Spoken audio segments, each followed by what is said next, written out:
ഉത്തരാഖണ്ഡിൽ കരസേനയുടെ നേതൃത്വത്തിൽ രക്ഷാപ്രവർത്തനം യുദ്ധകാലാടിസ്ഥാനത്തിൽ തുടരുന്നു. ഹിമപാതത്തിൽ കുടുങ്ങിയ 14 പേരെ കൂടി സൈന്യം രക്ഷപ്പെടുത്തി. ഒരാളുടെ നില അതീവ ഗുരുതരമാണ്. ഇനി 8 പേരെ കണ്ടെത്താനുണ്ട്.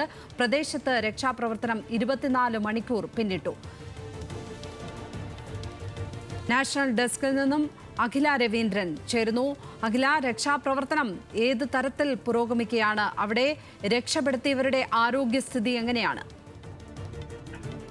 ലക്ഷ്മി, 14 പേരെ കൂടി രക്ഷപ്പെടുത്തിയിരിക്കുന്നു. 3 പേരുടെ നില ഇതിൽ ഗുരുതരമാണ്. അവരെ ജോഷിമഠിലേക്ക് മാറ്റിയിട്ടുണ്ട് വിദഗ്ധ ചികിത്സയ്ക്ക് വേണ്ടിയിട്ട്.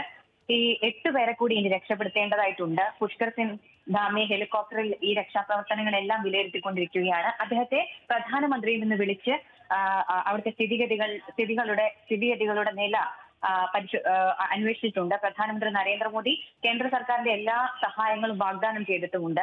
SDRF NDRF സംഘങ്ങളുടെ നേതൃത്വത്തിലാണ് അവിടെ ഇപ്പോൾ രക്ഷാപ്രവർത്തനം പുരോഗമിക്കുന്നത്. രാപ്പകലില്ലാതെ യുദ്ധകാലാടിസ്ഥാനത്തിലാണ് രക്ഷാപ്രവർത്തനം.